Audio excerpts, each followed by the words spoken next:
What do you do when life knocks you down?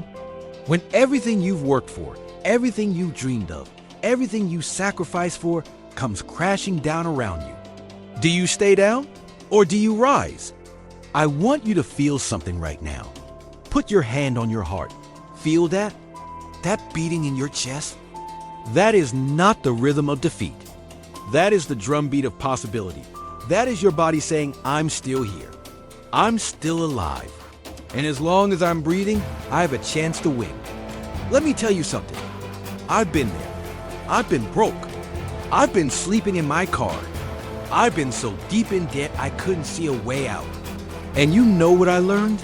Failure is not the opposite of success. Failure is part of success. You see, most people look at failure like it's the end of the road. They think, I tried, I failed. Therefore, I'm a failure. But that's a lie. That's a story you tell yourself to stay small, to stay comfortable, to stay stuck. Thomas Edison failed 10,000 times before he created the light bulb. And when someone asked him, how did you handle all that failure? He said, I didn't fail 10,000 times. I found 10,000 ways that didn't work. That is the mindset of a champion. So how do you conquer the agony of defeat? I'm going to give you 3 pillars that will change everything. Pillar number 1, change your state. Your physiology creates your psychology. When you're hunched over, breathing shallow, looking down, what state are you in? Depression, fear, hopelessness. But when you stand up tall, pull your shoulders back, take a deep breath, your entire biochemistry changes. I want you to try something with me right now. Stand up. Take the biggest breath you've taken all day. Hold it and release it with a sound. Huh? Feel that? That's energy. That's power. That's life. You cannot be depressed when you're jumping up and down. Motion creates emotion. So when failure hits, don't sit in it. Move through it. Pillar number 2, change your story. Every one of us has a story we tell ourselves about who we are.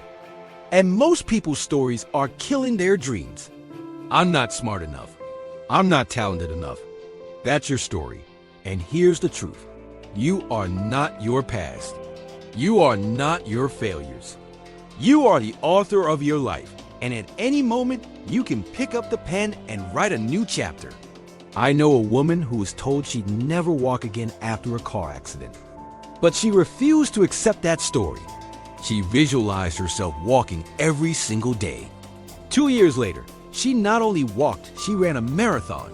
Your brain doesn't know the difference between a vividly imagined experience and reality.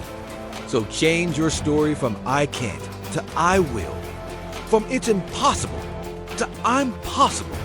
Pillar number 3, find your purpose. When you have a big enough why, you can endure anyhow. When your purpose is strong enough, failure becomes feedback. Defeat becomes data. Pain becomes power.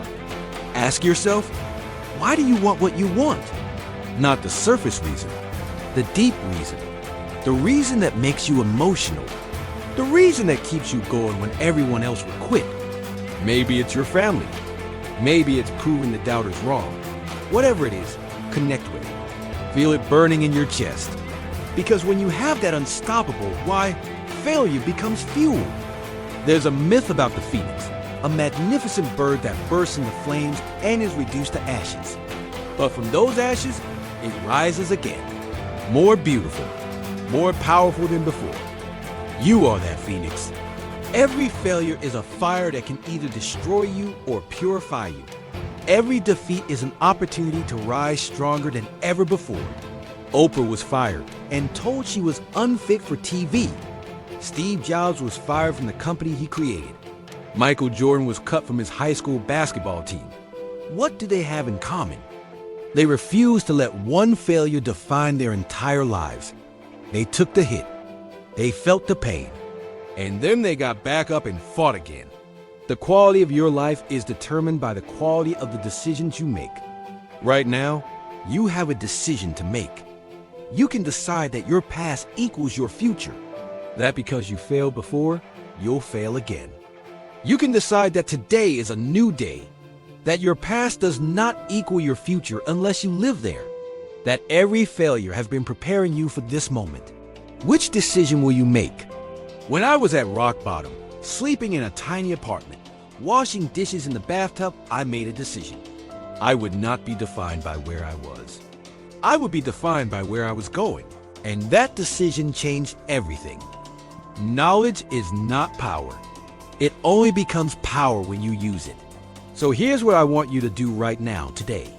First, write down your biggest failure. Get it out of your head.